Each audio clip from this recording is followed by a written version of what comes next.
On ira maintenant à la découverte de la vie entrepreneuriale de Malika, la Slamazone.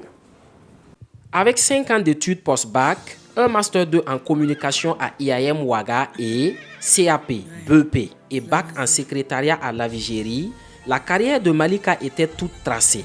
Aurait pu être toute tracée ou presque. Mais cette jeune Burkinabé a décidé de casser les codes en créant son entreprise Slamazone Shop. Un prêt-à-porter très tendance All Generation. Une fondation au service des plus démunis, une association au profit des albinos en plus de sa carrière musicale qui connaît un vrai succès.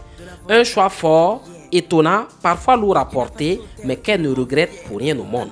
On va dire entrepreneuriat aujourd'hui parce que, vous le savez, nous sommes dans un système comme ça où l'emploi, en tout cas dans la fonction publique ou privée, est actuellement très difficile.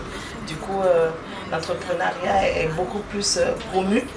Et nous avons pensé que nous pouvons utiliser notre formation scolaire, formation professionnelle pour en tout cas lancer quelque chose. Aujourd'hui, nous sommes une personne de scène, comme je vous l'ai dit, artiste. Et nous essayons en tout cas de promouvoir la culture aussi par notre style vestimentaire. Au-delà de ça, nous avons décidé carrément d'ouvrir les boutiques Slamazone, dans lesquelles il y a en tout cas toutes les tenues prototypes Slamazone. Et donc toutes ces tenues-là font la promotion du pagne burkinabé, du pagne africain, comme ça des pagnes tissées et tout ce qui va avec. Donc entrepreneuriat, premièrement pour en tout cas utiliser mon expérience et deuxièmement pour promouvoir la culture burkinabé.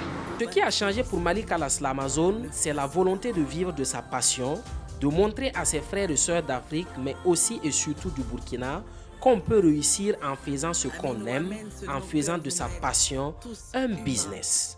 Être entouré d'entrepreneurs l'a permis d'apprendre beaucoup sur la gestion d'une entreprise au quotidien, les difficultés, la nécessité d'être créative, etc. Et quand je me suis lancée dans l'entrepreneuriat, c'était beaucoup difficile pour moi parce que il a fallu que je reparte sur les bancs pour me former dans tout ce qui est comptabilité, gestion des stocks. Et je pense que ça, c'est la partie que beaucoup négligent surtout. Beaucoup se lancent dans l'entrepreneuriat comme ça sans vraiment savoir s'il y a du bénéfice dedans ou pas. Donc il fallait se former. Et également quand on est entrepreneur, il y a beaucoup de choses que les gens ne voient pas, mais en tout cas qui sont dans la partie cachée du iceberg. On ne dort plus parce que c'est son propre projet, on ne dort plus, on ne peut plus s'amuser comme on veut. C'est pas aller en entreprise, travailler de 7h à 12h que ça donne ou pas, on a le salaire en fin du mois, ce n'est pas comme ça.